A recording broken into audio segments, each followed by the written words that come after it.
us a hand of praise.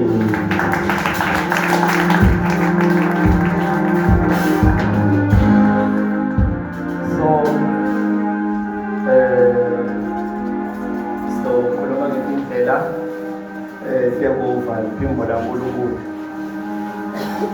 Ngizama accommodate wonke umuntu. Siphinde sizame nokuthi siyende ibe lula. Ilethe nato kwelanguage levakalayo. Hallelujah. Ngizama ama-channels lamaningi uNkulunkulu lakhuluma ngawo.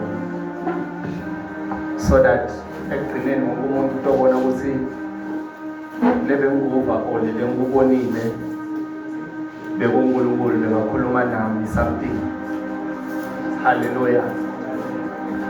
So sidawuzama futhi checklist ukuthi maybe by 3:30 sibe siqedile sesitamane sivule lithuba for mibutho nangabe into bakho. Hallelujah. So kulamanye amavesi or kuletinye indzawo or lamanye ama-topic ngitawuvula, but ngenxa isikhathi angeke ngivule kuwo onke.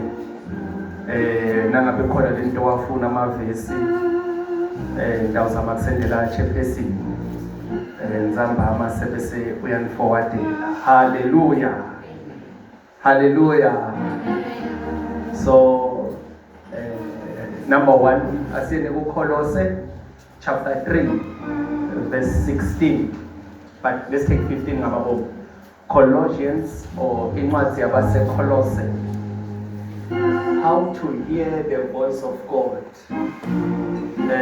Number 1, you have to understand ukuthi nanoma ul-intercessor, nanoma ulnqeku ulnxusa, if you can pray for isikhathi season and then uLunkulu umuva ukuthi while you are praying you are not praying, you are just talking.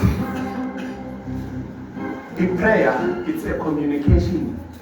Lokusho ukuthi kukhona la kumele ufike uthule khona sebese so uyalalela uNkulunkulu uphendula. Impendulo yendulo ethandazelako awuyiboni mhlazana ifika lelanga.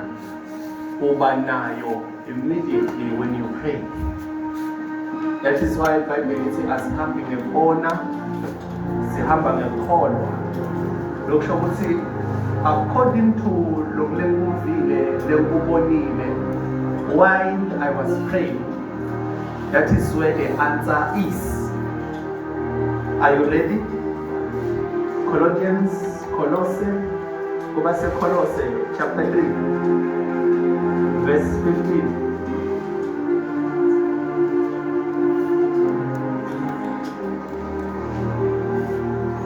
Khona losifundzelayo.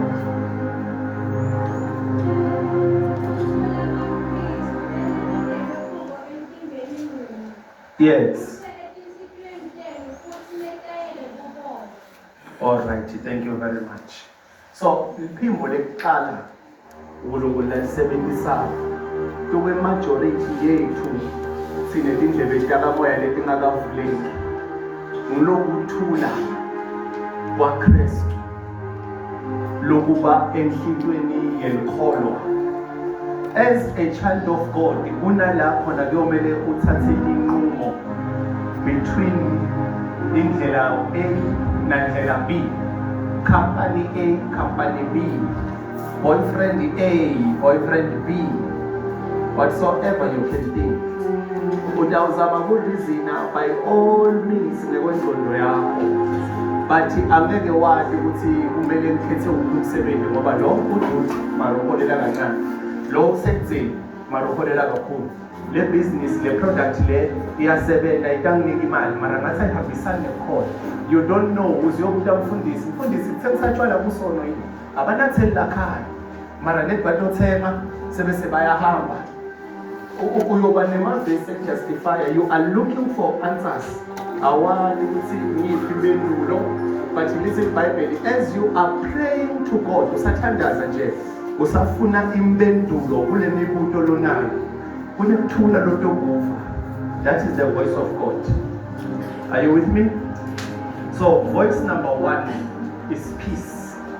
Mawunekuthula ngento uthi no, right, that is God, uthi go ahead. But lo munye umuntu afika kutshele indzaba noma akhuluma uva kuhlanzeke. Lo munye akakakwendi lutho mara spirit sakho nespirit sakhe akuhlalelana. Awumathi akakakwendi lutho anikase naxabana, but uyeva ukuthi ngathi ungahlala avoida ude kuthula uma around wena, around ekhayini. Awathi ukuthi ukwendeni. That is God saying stay away. Are you with me? So lo mngani uboleka ibhuku awathi ukuthi udamnisha ngaliphi. But uyeva in your heart ukuthi akuvumi ukuthi ngimnikele, akuvumi ukuthi nomuntu ngimboleke le mali. That is the voice of God saying ungavumi. So if you don't have the peace ude lokuthula enhlitweni yakho, engqondweni yakho, ngale relationship lonayo nalo mngani wakho, sihlobo whatsoever, uya la kumele uye khona, boplanile imali nayo uthi niyahamba niyakuphi kuphi, but awusenako ukuthula, akusavumi ukuthi ukhansele. That is God talking to you. As long as ude lokuthula ngalelo, you listen to God. That is the voice of God. Are you with me? We are moving. Let me show you something. Do you know, as ungilalele nyalo, uNkulunkulu uyakhuluma nawe. That is the reason why njengoba ngumile ngishumayela, or any pastor uma amile ashumayela, ukunendo lathi ayikhuluma but ingqondo yakho iqhubekise. Ngikhulume lo munye nje uthi thuka sekabuye, asibambe kusesontweni ingqondo yakhe bese yise somewhere. uNkulunkulu reflector impilo yakho nale ngishumayela. Are you hearing me? Uyathi ukuthi uNkulunkulu ukhuluma nani nonke la. uNkulunkulu ukhuluma ufana nemntana, ngeke umntana wakhe angakhulumisi. uNkulunkulu ukhuluma nathi sonke la. Mara sithi sonke lesemfako. Ungakhohlwa. uNkulunkulu ukhuluma nabo bonke abantu, ukhuluma imbala nesizaba. Beke kuthi nga-attesta. Uthi uyoshumayela somewhere, bakushiye konke kwacela uziyothola ilift kwelithanga. uNkulunkulu asemele. Nebantu abahluphekile simbandla asibanaki, bathi bayona kwabantu bangaphandle, because uNkulunkulu ukhuluma nabo bonke abantu. I'm trying to be slow, please. Hallelujah. So that you would khona kuncane. eBhayibhelini, okay, let us go to Job chapter 33. In the meantime, Job chapter 33 verse 13. eBhayibhelini uthi uNkulunkulu, okay, siyavumelana ukuthi uNkulunkulu akawacambe mama. Siyavumelana. Okay, uthi uNkulunkulu Elijah, hamba uyothola umfelokazi. And then mawufika kulo mfelokazi ngimyalile ukuthi akakunake, akunikeze ukudla, akunikeze indzawo. But uma Elijah afika kulo mfelokazi, lo mfati waseShumari, uthi lo mfati, mina ngiyide ukudla la. Sele flower nje ukuthi ngivele ngidle abantu abami sebese siyafa. Why lo mfati angathi nceku uNkulunkulu ushilo ukuthi kuyetha bengikulenzile. But instead lo mfati kuyalwa ukuthi mina nginakudla. Yethi uNkulunkulu uthe hamba kulo mfati, mina ngimtshelile lo mfati. So it's a sign yokuthi uNkulunkulu ukhulumile kulo mfati, but lo mfati akakamuva uNkulunkulu. That's why lo mfati isolwane eqini. I'm using that as a scriptural reference. Ukuthi God talks to everyone, but not everyone hears from God. Verse 13.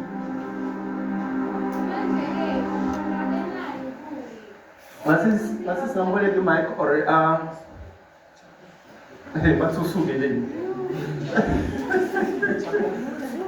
Job chapter 33. Okay, I start in 14 for the sake of time. uNkulunkulu uyakhuluma. uNkulunkulu. Somebody say God speaks. Milele. Somebody say God speaks. God speaks. So uNkulunkulu uyakhuluma, but akahlali akhuluma etindlebeni. Ukhuluma njani? Yes. Kulesinye sikhathi likale phasi. Ngabe uNkulunkulu uyakhuluma noma ngayiphi indlela. Noma ngabe ngayiphi indlela. Kulesinye isikhathi kuba ngulomuntu longaqondi ukuthi uthini uNkulunkulu. The problem akusingi ukuthi uNkulunkulu akakhulumi, but wena lekukhulunywa naye ude i-understanding yokuthi uNkulunkulu uyakhuluma. And lamanye makumusho athi uNkulunkulu ukhuluma kabili or kathathu. One person once said it to me. Okay, it's fine. One person once said to me, uNkulunkulu ukhuluma kayi-2 ngeminyaka. uNkulunkulu ukhuluma kayi-2 ngeminyaka. So why baprofethi bakhulume ngelanga linye babale abantu abaningi?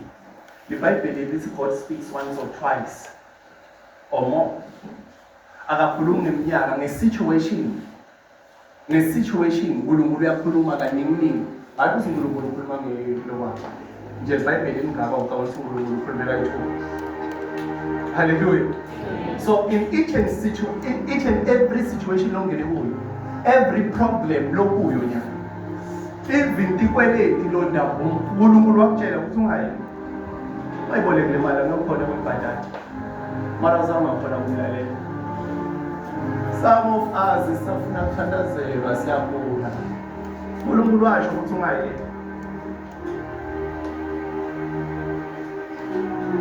Hallelujah. God speaks once or twice or more, but the problem is us. So today we are here silektozama ukuhlomisana ukuthi ngimuva kanjani uNkulunkulu. The first channel sithe yini? Peace. Channel number 2, Bible, the word of God. uNkulunkulu ukhuluma ngelivi lakhe. Mawufunza livi uNkulunkulu usuka khuluma nawe. So don't say God is silent when your Bible is closed. Ungathi uNkulunkulu uthukile uma iBhayibheli lakho livalile. LiBhayibheli lakho lingumlomo waNkulunkulu. Some of you listening to me now, awuladi nokuthi senjani ngekhala iBhayibheli lakho. Awathi ukuthi la sale esontweni kumbe lisekhayini or walikhohlwe ekhefini. Ayifundzwa kasanhlobo. Uphika ngaleli lafonini nalo lolidilithako nangabe sokubana space sekudownloada letinye izinto. Anything you can share? Hallelujah. So the word of God is the voice of God. Number 3, kuloku ngiyagijima ngoba kujwayelekile. Njengoba ngimeso, this is God ukhuluma nawe. Kwencwadi yaRoma 9 lithi lona umuntu uyakholwa ngenhliziyo avume nangemlomo kube kusindiswa kwakhe. Angithi, but when you continue you get something there. Lithi lona bangashumayela njani bangakathunywa. So kushumayela komuntu kuchaza ukuthi I am an ambassador or ngi-representer God. uNkulunkulu lokhulumako but usebenzisa umtimba wecebo. So umfundisi uyakhuluma nawe. Akakwadi ngasikhathi ngoba uma about umuntu uyakapa uyakungemba ubonile ebusuku sokoshumayela nawe. Kuyenzeka nje ngoba mina ngingakwadi so kodwa abantu basukela ukuthi bamtshelile. Hallelujah. So number 3, the voice of God. 4, uNkulunkulu uyakhuluma ngemtimba wakho. Your body, lo mtimba wakho lo. uNkulunkulu uyakhuluma ngemtimba wakho. Do you know? Right now, singaphuma la. Sibone into lesingayivisisi isabomvu isasipho. The first thing letowendeka uyova sikhumba sakho siyasapha. Uvetino leta noma unempahla uyotiva iphakama.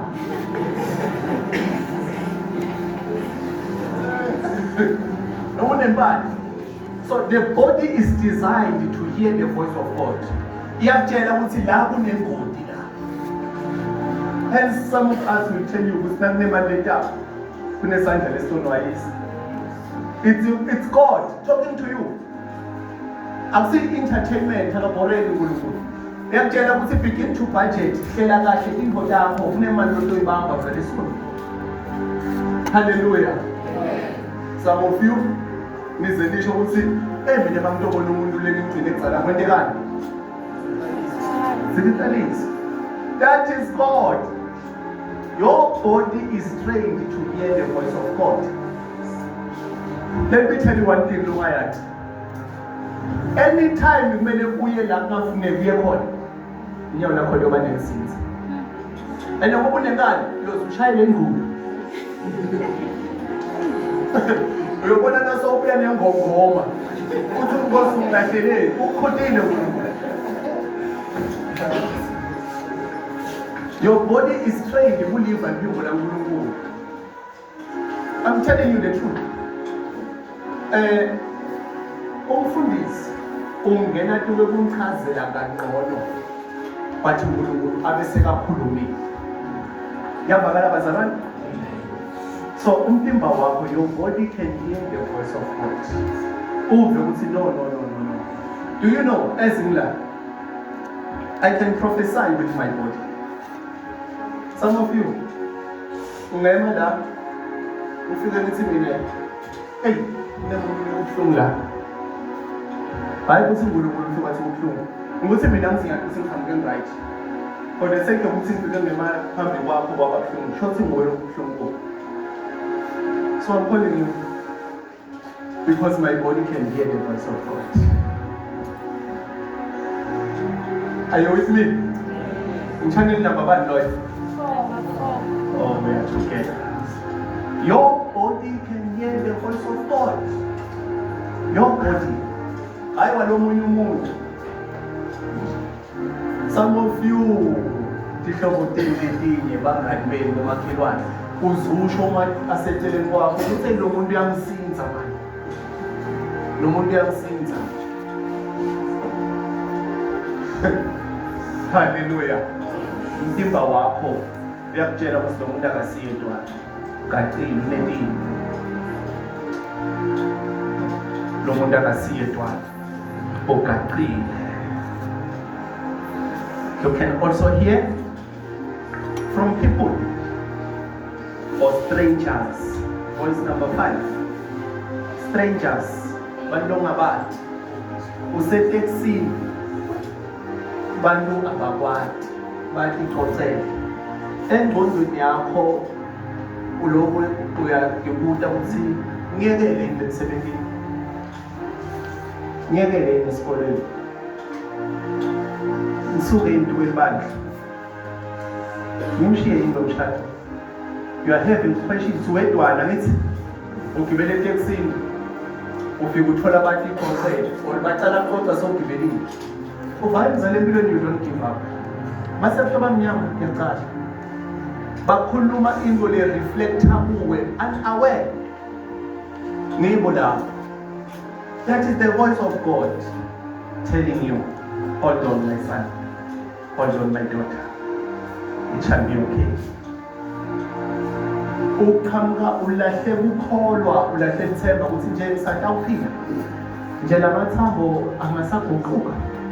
Nje lesimo singasaguquka. Umuntu afika ambingelele, athi uthembekile kuNkulunkulu. Uthembekile kuNkulunkulu. That's why some of us sisashunyayelwa abantu bangaki sibashumayela. Hallelujah. Voice number 1, loyal. Number 5. I hope this heart is for trainer. Chepesi na ndo tsaneka penza muye. 1 Kings chapter 19 verse 13.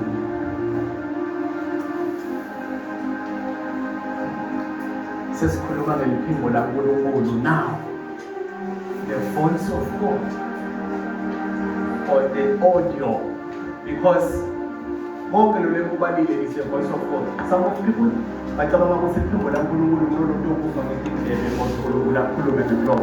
any communication between God and a person is the voice.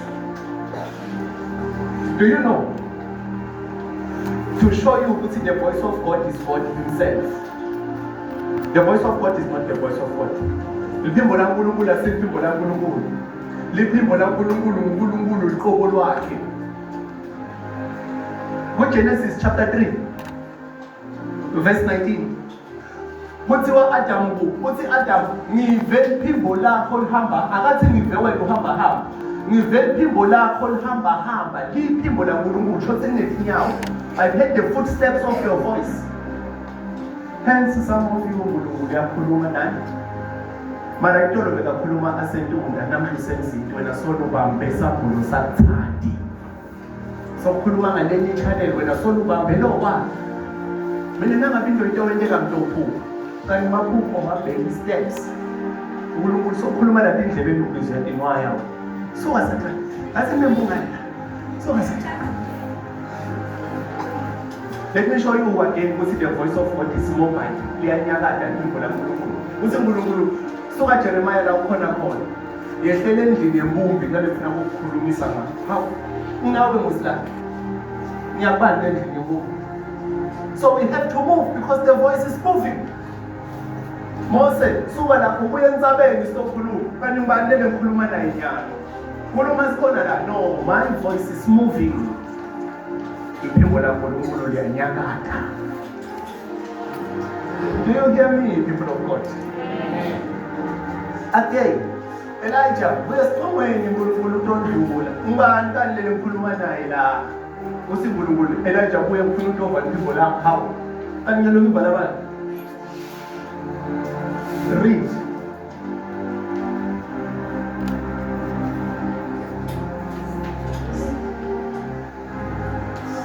away bang First Kings Emakhosi Kings Makhosi First Kings chapter 19 verse 13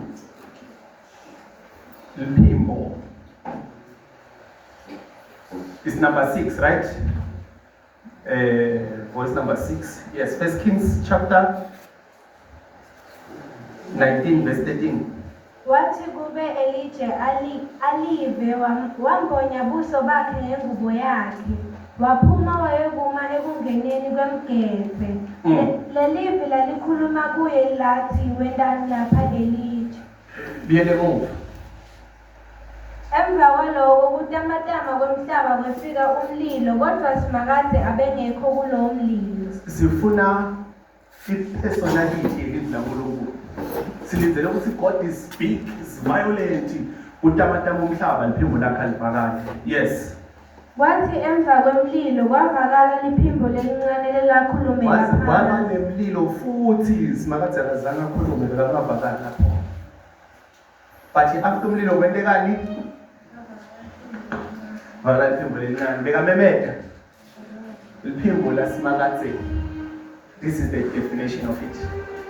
It's the calm voice that drops in your spirit.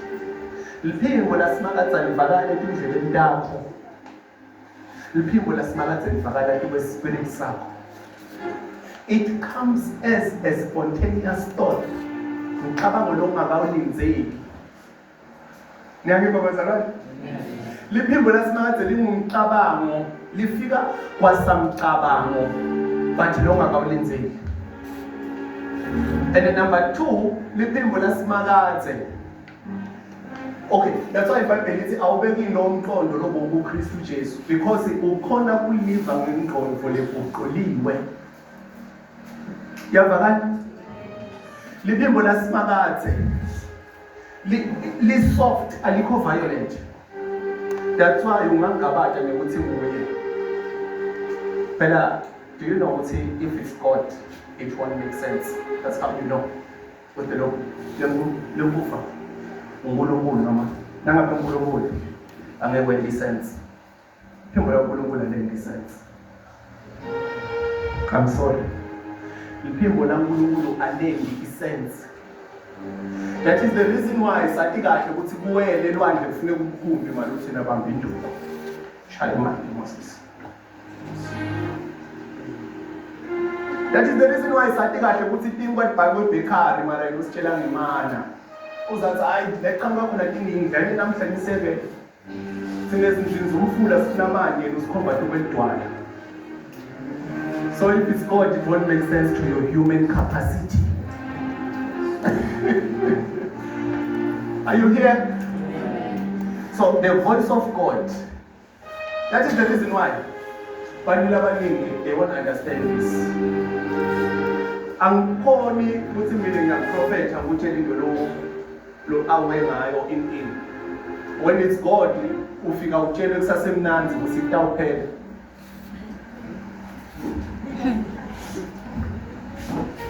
That is the reason why labanye bazibalwe. Labanye bazibalwe bathi back to the sender. That's say when utawufa, athi back to the sender. So the voice of God does not make sense engqondweni yakho. Ngoba 1 + 1 is not equals to 2 uNkulunkulu. That's why ungaphela liwayini iwesitolo bathi Jesu bamba amandla. Are you with me? That is the reason why sonke siyathi ukuthi inhlandi ilanzwe emandini. Kumele tiphekwe tivuthwe netinkwa tolanzwe esitolo. Bathi Jesu uphakamisa ibhakede multiply itinkwa leti-5. Ayodla amadoda athi inkulungwane. So if it is God, uyothi ihlalele so, uthi ihlalele wayini usesontweni usebhasini ube kufika into ethi thandazela lo kwake lo uyofana. Ngitshela kubukele Jesu. Angeke wenze isense lapho. Udambuka ngengqondo yakho usugqoke kahle uthi mhlawumbe usindisiwe. Uvele imbo lakho uthi mhlawumbe ukahle because it does not make sense. Awuthi ukuthi kudawufika uchaze ukuthi le nto ngiyathi njani. And it's the voice of God. That's why you get my answers, because the speaker is not your mind. Sing number 1. Number 6. Number 6. Okay. We continue.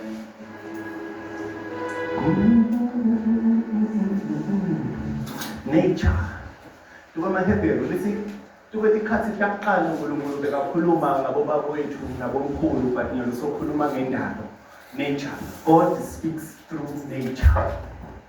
God speaks through nature. Uneliphimbo laNkulunkulu listen tsela ubong highlighted way between us samba past.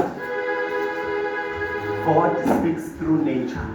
Uyakhuluma uNkulunkulu ngenature. Do you remember ukuthi there is a time whereby Jonah wahlala esiswini senhlanzi. Athe Jesu athi njengoba naJona wahlala emathunjini enhlanzi kanjalo ngivotha nezimoto. Thina sibonela ifish, we don't know ukuthi intshumayelo leya. God speaks through nature. That is the reason why uma uNkulunkulu akhuluma naMose entsabeni. Mose uva iphimbo but bantu beva intulu nembali yashaya because indalo uNkulunkulu ayisebenzisa to ukukhuluma. Do you hear me? I don't know if you remember Apostle. I think in 2016 sikhuluma ngokuthi umbani Jesu usasephosavile kaMhlushwa, yes, and then sabona lifu linebuso bedubezi ngala linebuso bemuntu ngala. Do you remember? Kwenteka songa bo4 ekseni besikhuluma ngokuthi umbani Jesu ngihamba masibona lifu. I think besina Edwin the third person sibona lifu linebuso bemuntu ngala linebuso bedubezi ngala. I understood now it is God telling us that I am the Lion of Judah and I am also the Son of the Man. Nature speaks. Nature speaks. Are you with me? Amen. That is the reason why some of us here must silwane sendiwa mafu. We concentrate because it's a message lapha. uNkulunkulu uyakhuluma ngenature. uNkulunkulu uyakhuluma ngenature. Voice number what, no? Number 7. Dumisani yenu uNkulunkulu inkosi yezulu. Awuyathi uyinkosi yamabandla. Acts chapter 2 verse 17. Mbongeni, mbongeni, mbongeni. Acts chapter 2. Imisebenzi salela 8 minutes. Acts chapter 2. Angesawathinza onke. Uthi uNkulunkulu naku lemiyakwenda ngesikhathi tekugcina. So ngesikhathi tekugcina tongeteka indlela tekukhuluma. I will increase the channels of communication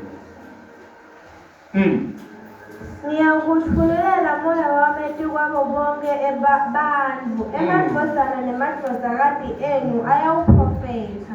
Emajaha enu ayawubona imibono. Emakhehla ayawuphupha emaphupho. Okay, so kunalaba atawubona imibono, kunalaba atawuphupha emaphupho. Okay, asikhulumeni ngemaphupho, singakhulumi ngephupha emaphupho. These are two different things. Okunye kufuna sikhathi ukuthi sitokhanchana kahle, word to word, scripture by scripture. Hallelujah. So kunalaba atawubona.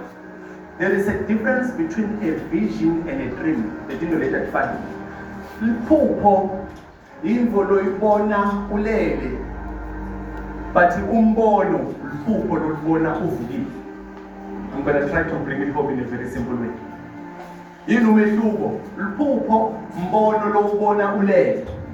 But umbono iphupho lolibona uvukile. So right now as I'm standing, kube ngazuthi ngibona into very fast. Ifike ngathi iphupho mara uvukile. Ngibona in. Are you with me? So some of you don't understand. Otophupha inyonga. Uvuka ushaya spring cleaning. Makuphupha inyonga isekaloreni lapho or isekhaya. Awu understand ukuthi uNkulunkulu uyakutshela ukuthi kulo mndeni kunemuntu loyingoti lo wrong for wena.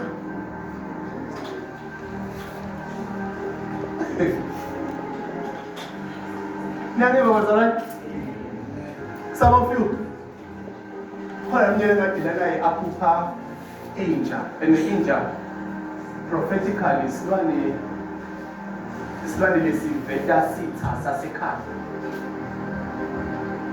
Akufani nebhubesi iveta sitha sangaphandle longakahloba naso. But now uphupha athepha inja ususabe lekhaya la ngoba kunenja kanti no akufani fakha inja kamakhelwane. uNkulunkulu akutshela ukuthi kunesitha sithe phakathi. That's why it's uNkulunkulu uyakhuluma but people don't understand. So ucabanga nawe la ngokujimiswa yinto ukuthi bekwenye njani. Are you with me? So uNkulunkulu uyakhuluma ngephupho. Kunebantu abasharp ngomaphupho. Into angayiphupha yenteko. Exactly futhi. Hence some of you bakubitha ngedeja vu lento le. Do you know kuba nelanga lenteke kwenteke something uve ngazi ukuthi lelanga leli ngile ngaphila kulo. Lento le ngathikile yenteka le. You don't understand. Uwake wayiphupha lento kuzala but you did not relate to it. Awuzange wakhona kuyifaka kwe-category yempilo yakho because probably botiphupha wehla kwemoto kanti waphupha usahamba ngetinyawo. Probably botiphupha usasemncane kanti lento yoyenteka somdzala. But uphila kwelanga uve kahle ukuthi lelanga leli ngile ngaphila kulo. Uze usho kulomunye uthi angathi njani mara ngatile ukuthi ngizohlangana nawe. The voice of God. The voice of God. So God speaks either once or twice, but abantu labanga understand. But at the end, uNkulunkulu wena njani bazalwane? So what needs to happen? Let me check time ngamalo. Akacala enjoy akangitshela ukuthi uko. Let's go to the visual voice of God. The danger this one. The visual voice of God. The visual voice of God. Voice number one. Okay. Now we'll start in that. Hallelujah. We say just 12. But I see go faster. We are in the Hallelujah. Do you remember when we about Balaam and about Balak by Billy? Imbongolo That's imbongolo yale kuhamba abesiyayishaya yale kuhamba until izimvula umlomo. I'm not interested in the part lapho imbongolo ivula umlomo. I'm interested in the part lapho na imbongolo lihlala ihamba uma ayikhomanda namhla iyanda. uthi kunemoti phambili. Imoto lahlala ayistata ivume namhla iyala. I-wallet lehlala ngemali ukuthi agibele itaxi namhla yale ingatholakali. Azayoqalekisa sathane kanti uNkulunkulu usinzisa tokwengoti. Ngobona emva kwesikhathi ukuthi hawu base kunengoti ngala nawuthi ubuka lesikhathi. Le taxi lebemele ukuyigibela usinziswe ukuthi bongayiboni imali yokugibela. Some of you listening to me. Kube bantu bamaphathi niya-interview. Nasitwa nje kulahleka kuma-ID. Nasitwa kunyamalala kwema-documents enu. Some of you here listening to me. uNkulunkulu usinzise impilo zenu. Ngekunihlukanisa ngebantu abarongo. Ukhale. Kanti ukhalela umuntu bekayokubanga uphelele ejele. The visual voice of God. Leli liphiko leli buhlungu leli banga ukhale. Only to find out ukuthi uNkulunkulu bekahluthule emlilweni. Kulapho na uNkulunkulu athi sekakhulumile ngeliphupho wangeva. Sekakutshelile ngembono ukuthi lokudlelana lokho kurongo wangeva. Sekakutshelile ngemfundisi ukuthi suke ekhayini uhambe uyihlalela lapho wangeva. Sekakutshele bonke avele ende tonke letinto lokuke tona dibethe. Yani bandla akuthe yekela lokho suka kulabantu laba solo wena khamba nebangani bakho agcina athi uNkulunkulu okay ngoba ufuna ukusuka kulabangani bakho angibendi bayethu be-break lephambili usale ke wena utokhona phela kuphetha labanye bangani njalo Nyamosi muhle Jehova uvela nasekufeyileni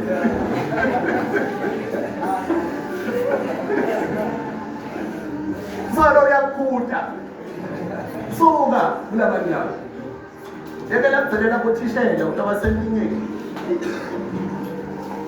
uma kunyaka yangale ukhumbula ngakutshela bene ukuthi angifake zero wawufaka wasala wasola bathakathi mara mali lapho emethe wathi faka zero the visual voice of God. Right? Lift up your hands. My Father, my God, your name is Jesus. You are the Son of the living God. I pray, Lord, my Master, any channel of communication, Lord, sebenzisa ukubo.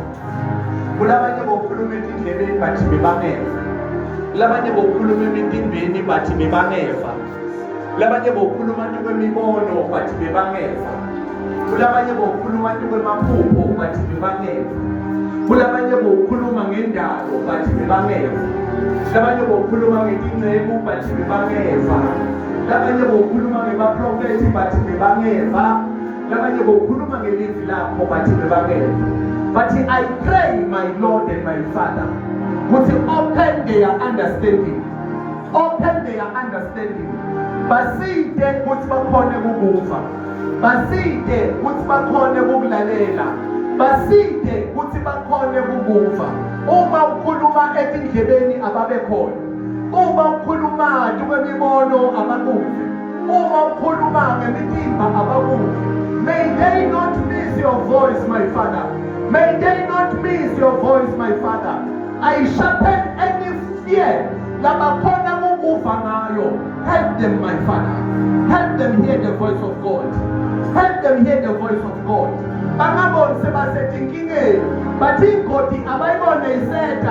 We anoint their eyes to see. We anoint their ears to hear. We anoint their mind to drink. In the name of Jesus, my Father, my God. These are your children, the generation which is chosen, the generation of the priests and the apostles, the generation that is spiritual. They that will hear your voice, they shall not surrender to your enemy. Let them hear your voice, my Father. Let them hear your voice, my Father. May they be able to hear. May they be able to hear. May they In the name of Jesus. Thank you, Holy Spirit of the living God. I'm giving you just 2 minutes to pray alone. Open your mouth, begin to pray. In the name of Jesus. In the name of Jesus. Let them hear your voice, my Father. Let them hear your voice, my Father. Let them hear your voice, my Father. Let them hear your voice, my Father. Labanye ngosi bokhuluma bakhona ukuva. Bathi bongeze abanyamalala. Bongeze wajontshwa sitha.